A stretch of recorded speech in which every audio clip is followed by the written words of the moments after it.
This video contains mild nudity and may not be suitable for children. Hello, I'm Peter Adkison, and I'm with Steve Conard. We are the directors of the Chaldea series.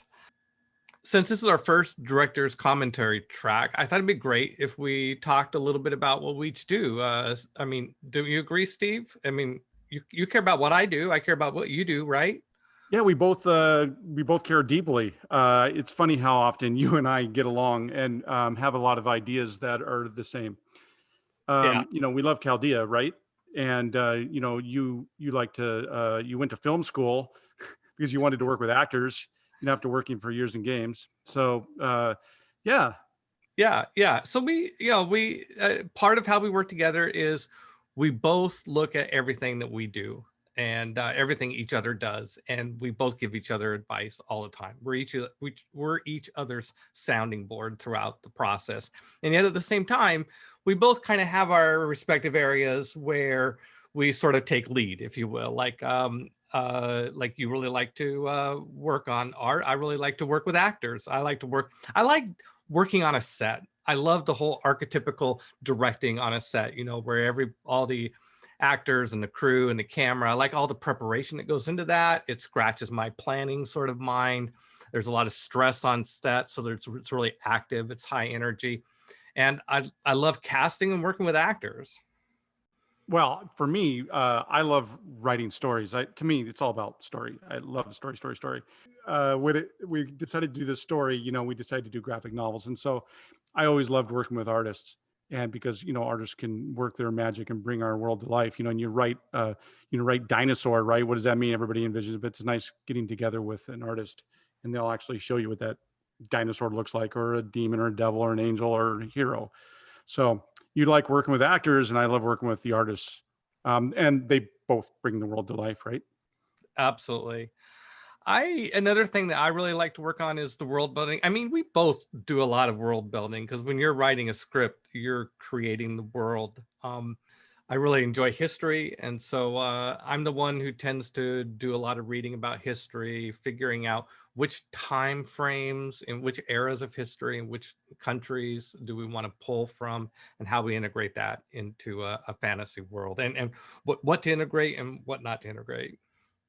So yeah, this all leads up to finally getting to do our films, our chapters, as we like to call them.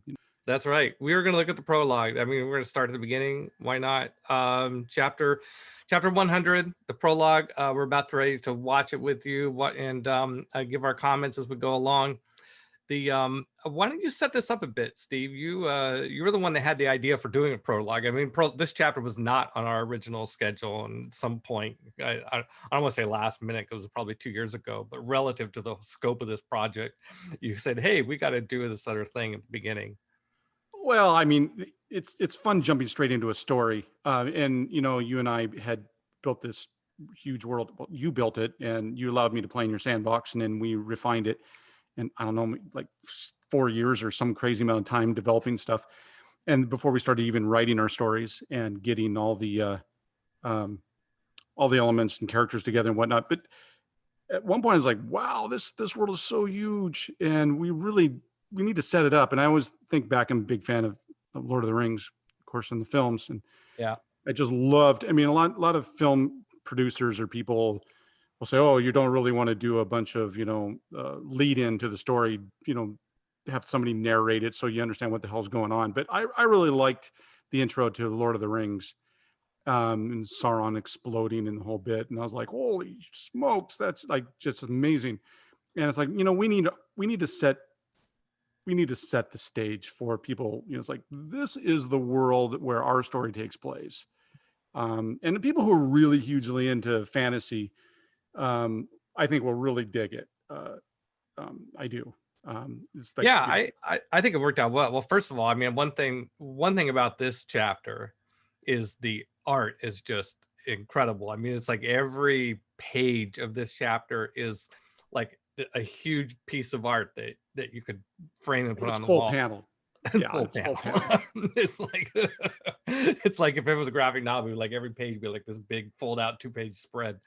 I remember meeting with the art studio and their eyes just bugged out. They really, really wanted to do it, but they're just like, whoa, what are we doing? And the funny thing about this is what you'll like is that the artist who did this did it by hand. This is not digital. Nothing here is digital. It was colored digital later, but all the original design was and illustration was all done by hand. And I remember they came into my house with these huge sheets of paper. It reminded me of when Peter did the maps of Chaldea, and they were just huge. You had to lay them out on a huge table. They did the exact same thing. And like, here it is. I'm like, holy smoke, how are you even going to scan that in? Anyway, so Yeah. yeah, the art is amazing. I really love it. And the fun thing about it was we had built all these stories. And if people who pay attention, or maybe after someone's watched season 1 or season 2 or season 3, eventually they'll be able to go back to the original and go, oh my God, there's a little piece of nugget of goodness right there that's from that chapter, and a little nugget of goodness from that chapter.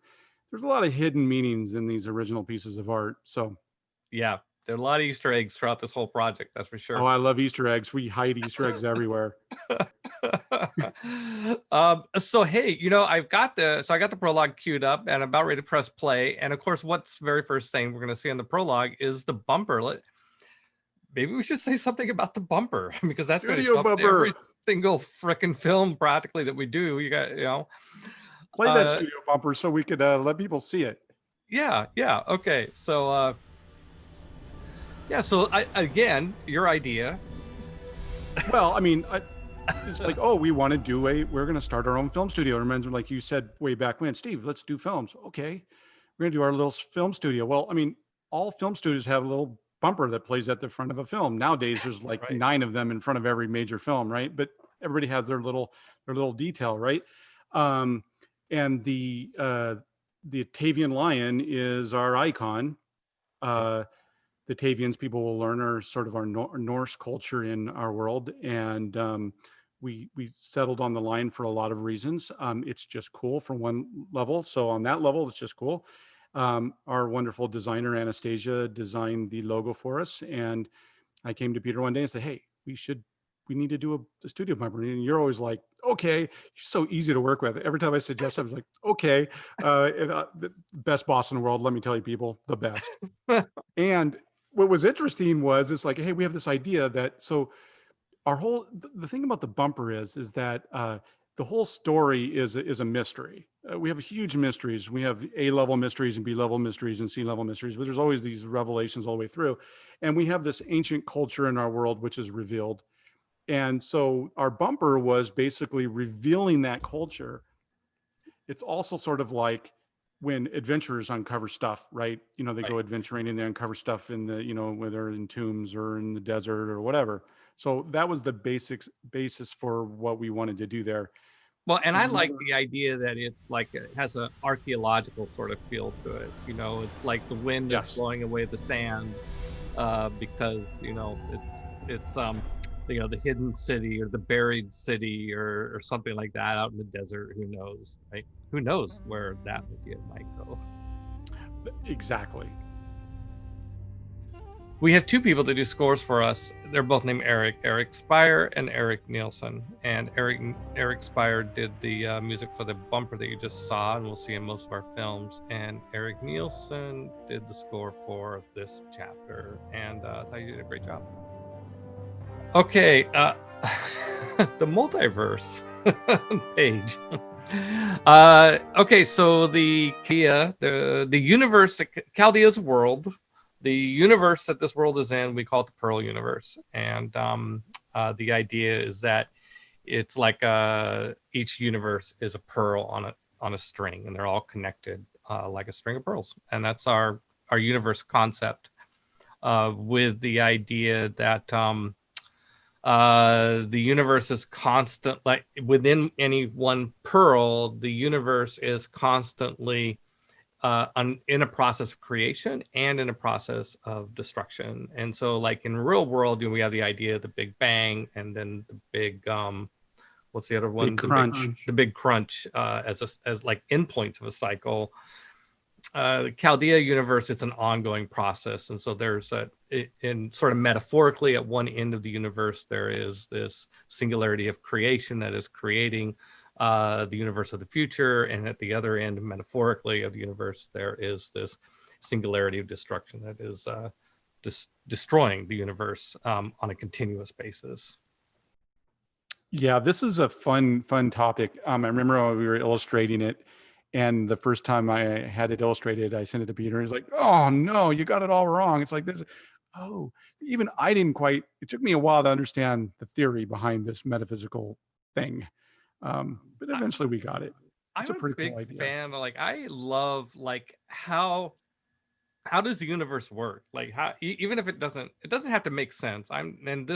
Doesn't make sense really. I mean, it's totally a fantastical sort of idea. I'm totally on board with that. But within whatever the rules of magic are, and with whatever, what is the internal workings of how does this universe behave? How does it act? How is it structured? Yes, throughout that lovely voice that you will hear as a narrator throughout the series, and also a lead actor. We have a story arc where his character is his character is kind of like Bilbo Baggins riding, there and back again. His character, Marco Hamelgrar, is a journalist who, within the story, you see his plight of being a journalist and office bickering and all the things that he has to deal with. But the story of Chaldea is written from a future him looking back and telling the story with himself in it, just like Bilbo did. I remember when we had this talk about how long an age was, right? Because if you think of evolution happens over millions and millions of years, right? It takes millions of years for things to happen. But if you look at our recent world history, there's a lot that's happened in just the last few thousand years. I mean, the rise of civilization, humans learning how to write and farm and agriculture and everything, all the way up to the information age. This has all happened in about 10,000 years. So if you think of it that way. Do you remember that conversation, Steve? Oh, vividly do I remember that conversation. I remember because I have a tendency, once people who know me know everything's big and long, millions and millions of years, it's like, no, it's 10,000 years. Oh, okay. So yeah, I had to rein that in a little bit. But yeah, I mean, the ages come and go pretty quickly, and there's 3 of them basically people are going to learn at any given time. Probably, maybe even more than that. But mainly there's 3 right at the apex. Well, at the very top of the screen, you see the pearls that represent all the different universes, right? They're all strung together. You see them running across the top of the page. Yep. And also, we see our Tavjan lion. There's a Tavjan lion right there, which is actually supposed to be a living version of our logo. And then to the left there is, yeah, that's what you think it is. That would be Cthulhu. Yeah, I've often thought, well, maybe it was a little cheesy to include the Cthulian gods, but I gotta say, I'm an old school D&D player, and I remember the original Deities and Demigods book had the Cthulian pantheon in it, and so, in my mind, that's part of Dungeons and Dragons, and this is ultimately a Dungeons and Dragons campaign, so Cthulians are in there, buddy, and of course, during the period not long before we started making this film was when all the H.P. Lovecraft material became public domain, so why not? Oh, the gods! Oh yeah, I love the gods part. Which divinity came? And you might want to mention we're using our rules based on the primal order that we.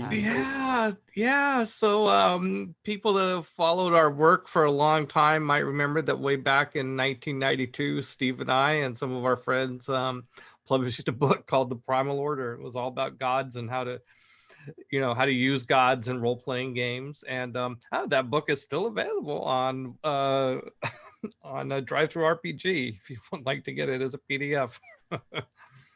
We'd be hypocritical if we didn't actually use it, right? When we're using our gods. But I think that one of the ideas from the Primal Order and the way we used to play, because we did a lot of power gaming, Dungeons and Dragons back in the 80s, was the idea of comparing different types of energy, like psionics and magic and divine energy, and how did these things rank? And that sort of thinking, I think, was germinated and led to this idea of ages, with the idea that when a new age comes along, it to some extent trumps the previous age. But there's a period where the previous age is really well entrenched and is really big. And so there's this kind of like how the waxing and waning of the moon, if you will, the age. So right now in our story, the age of magic is at its apex. It's fully developed and magic is really powerful. But on the horizon is this age of gods. And I didn't really like the idea that the gods were old and ancient. I like the idea that the gods are young and obnoxious and virile and like on the warpath. I mean, like the gods are like the new kids on the block who are just going to like start conquering and kicking butt. And all the stuff with psionics is kind of on the way out. Well, and you do have the super ancient powers lurking in the background, which is like all the Cthulhians, right? Yeah. They're not going to go out without a fight. They're still going to make a statement. That is for certain. Stay tuned. Yes. This is our psionics. Yeah, this is our psionics. Yeah, I always like it. Again, old school D&D. Psionics, baby. It's part of the mix. Yeah, our psionic group here is the Taxians. They're big name. Yeah. Yep, big baddies. They're big baddies of psionics in Chaldea. And we will have in season 2, we will have a new POV character who is a psionicist. So looking forward to that. Look forward to it. We've always been big fans of Michael Moorcock, and he had this really cool idea called Ships of Chaos that could just go to anywhere, right? The Tantaluvians basically capture Cthulhians, and they use their ability to fold space, and they put them inside ships. So you can see these ships here. They've got Cthulhian creatures in there, and psionic entities control them, and they can go into any world and planes of existence and wherever. I think the connection between Cthulhians and psionics, I think that comes from old school D&D too. I think if I remember right, in the original Deities book, the Cthulhians all had psionic power, right? And so somehow that connection got made in my mind early on in my development of, and also, of course, Cthulhian madness is associated with Cthulhian mythos, insanity, and those are closely associated with psionics. So we lumped those together. We also kind of lumped into this period of time sort of space travel, like space being like space, with stars and moons and, and light and the absence of air, and all this sort of stuff. Yeah, that's celestial age, right? And it's all about galactic phenomenon, right? Yeah. So I think this was a Steve idea, this connecting of the singularity of creation for the age of magic to the idea of the world tree, Yggdrasil. If you think of the world tree as being this universal cosmic sort of construct of bringing life, I think that was a great connection that Steve came up with. Well, I mean, okay, I'm a huge Norse fan. I mean, I'll just let you know right now. That's true. That's true. Steve is a huge Norse fan. Pretty much the history of his development is Steve putting Norse stuff like, okay, that's really cool. How about something Asian? How about something African? We always have to go back to Norse. But the sad part is I really like Norse stuff too. So it was really hard to fight that fight. Well, when you like beer, you like beer. So the thing is, I really love the universe tree, Yggdrasil. We would just call it the universe tree. The Norse people call it Yggdrasil, and there's probably other names. But yeah, I mean, the singularity of creation spewed out the acorn, and it grew and grew and grew. And this is where we get all of our planes. So the idea of galactic, worlds, planets, and things of that nature, moons, are gone, and now we start getting stuff like the negative material, the positive material, the happy hunting grounds. I like dark things. I like villains, because you can only gauge your hero by the villain they go against. I hate lukewarm villains. one-dimensional villains. I mean, the hero is really not that interesting if he's going up against a weak villain. And well, I mean, hell is full of villains. And I like it dark. I have a pet peeve, a fairly significantly pet peeve. It's usually, I like to blame Hollywood on this. There's this term in politics called rhino, Republican in name only. In Hollywood, demons and devils are in name only. When they finally show up, they're really no different than some, I don't know, mobster or something. He's a really bad guy. It's a demon, right? It's like, give me a break. That's not evil. I mean, if that's like human evil, sure, but it's not like evil that's like permeates from hell, right? These things are not human. So anyway, I really like the demons and the devils and make them really, really badass. Yeah. I'll verify it. I'll vouch for Steve here. Demons and devils are going to be really, really evil and really, really disgusting too. On top of that, well, they could be pretty devils. We'll have to all be. If they're pretty, they're up to something. Well, that's certainly true, right? I mean, yeah. The other thing, I have another pet peeve. As long as we're on the pet peeve thing, when you watch science fiction and fantasy Hollywood stuff generally, and I understand budget-wise why they do this, everything is generally human scale, right? You're running a demon, a devil, they're 6 feet tall. Hey, he might be 6'5". Oh, we have this really huge monster. They get a 6'7", linebacker from the NFL to play him. When you have a world like, a universe, I should say, with, you have elemental powers and you have demons and devils. I mean, why aren't these things hundreds of feet tall? Why, and there's no gravity, right? It's not like they're actually on Earth with Earth normal gravity. They're just on a completely different paradigm. And why can't you have monstrous things? There's another thing too, typically in D&D, if it walks, I should be able to kill it, right? Oh, that's throwing a monster, I can kill it, right? Kill it with a sword. It's like, no, there's certain things that walk through the universe you can't kill with a sword. I'm sorry. Like, you just can't. It'd be like the ant in Africa trying to go, oh, look at that elephant going by. Let's kill it. It's like, no, we'll just let that elephant go. Anyway, of course, we have the elves. Got to have the elves. Love the elves. I love elves. Elves are great. By the way, there's a common theme through this whole thing. If you go through and you watch it back, it's all about birth and death, right? We start that with the singularity of creation and the singularity of destruction. As the elements you go through this individual, you'll see even within hell, there's things being created. And here, this is life with the elves, right? It's creation. The through line. So here we are. This is sort of a view, cosmological view of the universe within this pearl of the different worlds connecting back to Yggdrasil, right? Yes, this is actually one of my favorite pieces. It's like, typically you look up on, when you live in our universe, you look up and you see the moon, you see Saturn, people love to show the rings around Saturn, whatever. Well, in this world, you look up and you're seeing like you're off on one limb of Yggdrasil and your neighborhood happens to be a leaf, and then there's the worlds in there. So yeah, that's we're on the very edge on some small end of the Yggdrasil tree. There you go.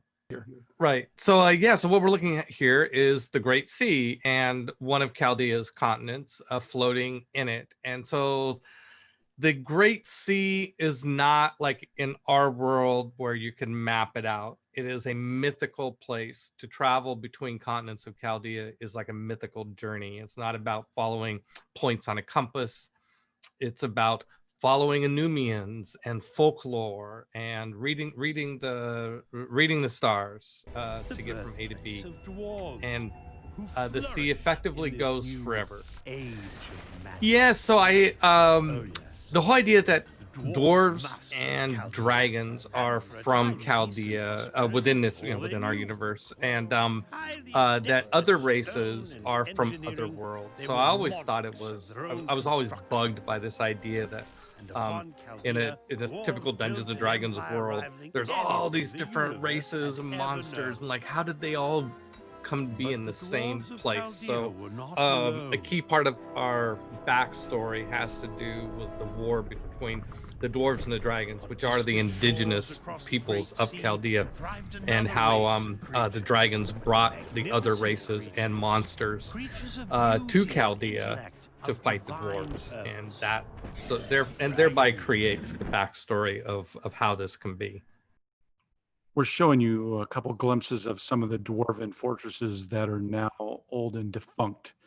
You got a quick glimpse of them. They'll show up again in our stories. By the way, here's another thing too. So Peter, when I met Peter years ago in college, I started playing his D&D campaign. He introduced me to this idea. And of course, I always knew what a dragon was. But Peter had this idea called elder dragons. That just immediately captured my imagination. It's like, oh, just a dragon, it's elder. And of course, what was I? I was like, what, 19 or something at the time? It was like, oh my God, that's so cool. So anyway, there are all these elder dragons running around in Chaldea. And I love that. And for those who know me, I also worked on Magic and created the Legends expansion. Of course, I put some elder dragons in there. So well, you won't find those 5 elder dragons in Chaldea, but you'll find the other elder dragons that we had that we never put into Magic. So anyway, so Peter gets credit for the elder dragon ideas, at least as far as I know. Yeah, well, I mean, it wasn't a super brilliant jump of imagination. Deity had ancient dragons, and it's like, hey, we were the dragons before them. I mean, the idea of the elder dragons is that they were the first dragons, and most of them have died off, or they've gone elsewhere and checked out, or whatever. So, but all the other dragons ultimately are descendants of the original dragons. And that dragon right there, by the way, is Ichabod. He's very big. Yeah, he's very big. You can see the fortress on his back. So there's this interesting thing that Peter came up with. Peter gets credit for this as well. Originally, dwarves weren't underground dwelling people. They lived on the surface world. So it was the dragons, the Clawhammer War, where the dragons were coming after them, where they drove them underground, right? That's what we're showing here. Yeah. The dwarves were herders. You know, they herded goats and things. Lived on the surface. But they liked to mine, of course, because they liked also fashion interesting things.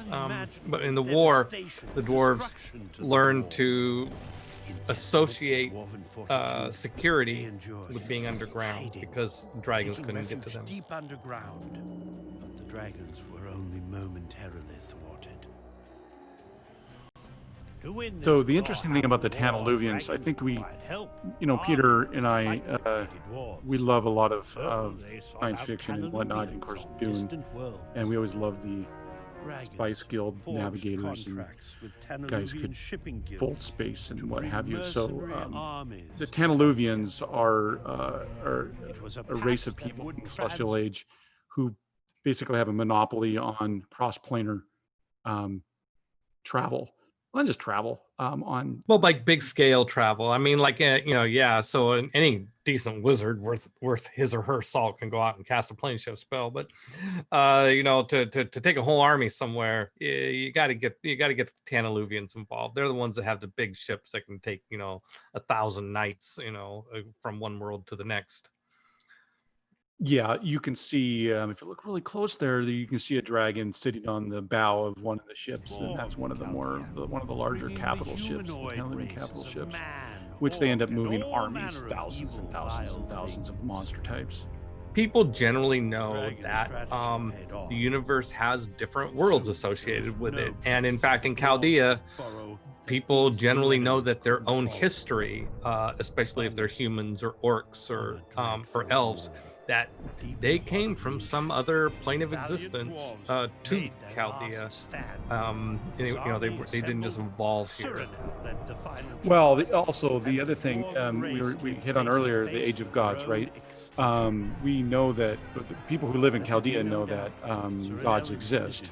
I mean, there's direct manifestations of them in their day-to-day lives. And so they know that these gods live on other worlds, right? Shifted.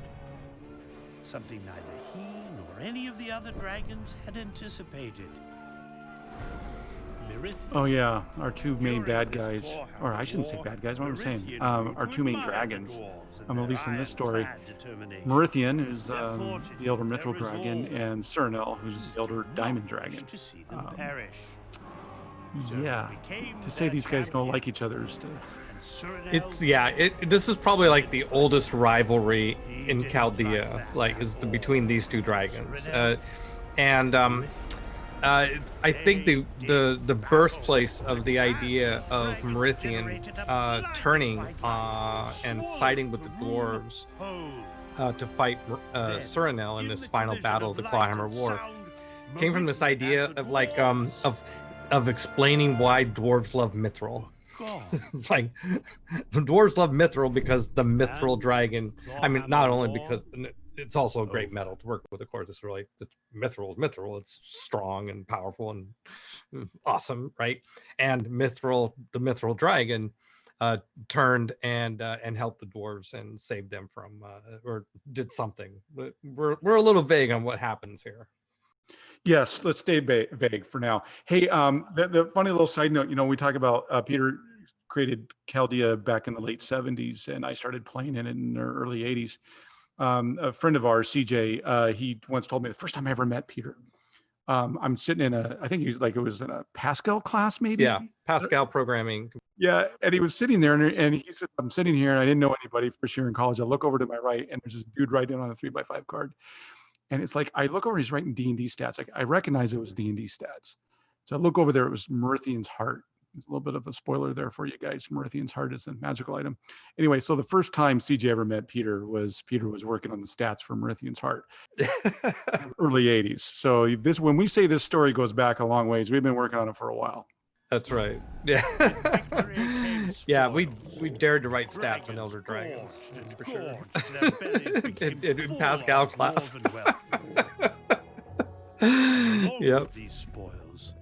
Something else. Dragons love to eat precious metals, and we also nod to traditional dragon habits of liking to sleep. And so they do a lot of sleeping, and elder dragons, if there's any weakness of elder dragons, the older the dragons get, the longer they have to sleep. So, Peter, one of the things I wanted to say, maybe it's a good time to talk about the actual art that we've done here. See, we're doing comic book, graphic novel stuff, and here, because this is being narrated, you don't see any dialogue bubbles and the typical sort of panel art and top left to the right and what have you. We decided that we were going to go with just full artwork montage. Just so some of our other chapters, when you get to them, will be your traditional graphic novel that you're expecting to see out of a normal, like anything else, anything you've read out of Marvel or whatever. I thought it was important to make that distinction at this point. The dark times. There's a period of darkness. Yes, and this is a lot of there's some hidden secrets in this. You can study it. You might see something in here. Come back. Yeah. Come back after you watch the first season to see if you recognize anything in here. Every season probably has something that's in here. Okay, so we got to talk about Kordaava. Twist my arm, right? Yeah, I gotta. So the Chaldea, of course, that we're presenting in this story is not exactly like the Chaldea as I ran it as my D&D world. And Kordaava, in the way I ran Chaldea as a D&D world for many years, Kordaava was like this legendary character out of history. And I remember one person once asked me, and one of my players asked me at one point, has anybody ever taken over the world? Has anybody ever taken over all of Chaldea? And I said thousands of years ago, and I think I just made it up on the fly. There was this guy, this warrior, who was a great warrior, the greatest warrior in the history of Chaldea. Of course, I'm at the age, I'm an adolescent boy at this time. Of course, I'm thinking of Conan type. And so, this character is very much modeled after Conan, the barbarian, in a way. And that, thousands of years ago, this guy, he was so powerful and so tough that he took over the whole world and he ruled it. And then he was assassinated and nobody knows why. And so when we decided to bring Forging an Chaldea to unstoppable life, we alliance said, with okay, the that's Drazzledar. we want to write a story set in that guy's time. Like let's go back to the period when this guy Kordaava existed, and let's tell his story. Well, okay, so you glossed over it as if that was just a 30-second thing you just threw off the top of your head. You might have done that when you were 18. But in the intervening years, we knew you developed him a lot. You developed everything in the history. I mean, okay, so we don't develop anything haphazardly. I mean, we go down rabbit holes you've never seen for months and months and months. I mean, I want to explain something. We like at one point we're designing currency. We even designed the imperial gold sovereign, and we hired a Egyptologist out of Europe to actually write the hieroglyphs for the coin, just to give you a little hint at some of the level of geekiness we've done. So Yeah, anyway. sometimes we do go down a rabbit hole. Yes. I mean, I think that's the definition of geekdom. I mean, I really do. I think it's like, what is a geek? A geek is someone who will go down a rabbit hole about some obscure topic. So yeah, I wasn't trying to trivialize the effort we put into Kordaava, but this is unashamedly the product of an adolescent boy who who created this god emperor who took over the world. Yeah, he's sort of Conan meets Alexander the Great, right? Yeah. Well, he's just like this. He's good at everything, right? I mean, that's the fantasy of it's a male fantasy of a male character is this guy who's tough and big and strong and smart and and gets assassinated, so he ain't that good. Yeah, and then gets assassinated because that's the only way you can end this story, right? You know what? He's not going to get old and feeble and. Okay, we by the way, we just let out a huge spoiler there. I mean, we don't hide behind the fact that, like, on page 1, essentially, I mean, this is the prologue, so this really isn't page 1. Almost early on in our story, I mean, Kordaava dies, right? Yeah, that's not a spoiler. We put it right in our ads and everything. It's in our trailer, every deal. The premise of the Chaldea series is what happens after this guy dies. Like, you have a guy who well, first of all, as you see in this prologue, the world before Kordaava is just this horrible place with all this war and monsters, and it's just like the dark ages, 1,000 years. And then this guy comes along, and he unifies everybody. I mean, through force. I mean, not through popular vote or anything. He just takes over the world, creates this empire, rules it. And I thought a lot about, like, how long did he rule it before he died? And I wanted it. And we settled on 40 years because I wanted it to be a long enough period that there were people that grew up in this empire, and all they've ever known is the peace that he brought, after he took everything over. And there would be older people, though, elderly people, who would remember what the world was like before he did that. And our call to action is what happens to an empire when the god emperor dies. Yeah. Well, because he's also a god, right? Let's throw that in there, right? Yeah. This is the Age of Gods, right? Yeah, it's the Age of Gods. He meets Set along the way somehow, and Set ascends him, makes him a demigod, and he's not a nice guy, It's not. Yeah. Well, he's a nice guy. You like to drink beer with him.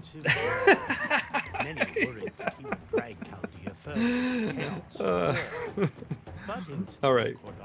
So let's stop here. Let's talk about monsters and creatures and whatnot. So early on, and Peter drove this to some extent, and I really agreed with him on a lot. So one of the issues that I have a lot of times, I read a lot of fantasy literature, and some author will create a new creature and will spend like 400 pages developing this creature, and then by the time you figure out what it is, you're like, oh, it's an orc. I'm like, why wasn't it just an orc from the begin with, and you could have saved 400 pages, right? I would have been, All one grand religion. It's not 100% accurate, but it's somewhat accurate. So one of the things that we did was, it's okay, Steve. I mean, Steve exaggerates. It's okay. Just get used to it. Oh yeah, everything's big, right? Yeah. The reason why I mentioned that is because right here on you're seeing the Drazzledar. So in some situations we did say, well, we're going to create an original monster, and the reason why was part of Kordaava's lore was that he had these Drazzledar. Their nickname is swamp demons. that just became world renowned in Chaldea. And the thing was, as players, as a player in the world, oh my lord, there was a monster you didn't mess with at all. And that was the Drowsildar or the Swamp Demons. I mean, like, we did not, and so anyway, we couldn't do Chaldea right without having the Drowsildar in there. So there's 100 of these guys, and Kordaava's they're like his henchmen, his lieutenants, his own little army, special forces, everything wrapped up in one. I hope you liked the first chapter. I know that it's there's no characters and dialogue and things like that, but it's an introduction to Chaldea, and it sets up the foundation for our story. In future chapters, yes, they're actually mundane characters, Yep. with families, dealing with issues in their lives, and it's all built upon this world. That's right. All right. Thank you for watching. Enjoy.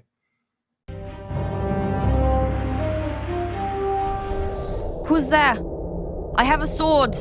If I had a real sword, Father'd never hit us again. He's calling the slavers on us. You! Stop! Is she dead?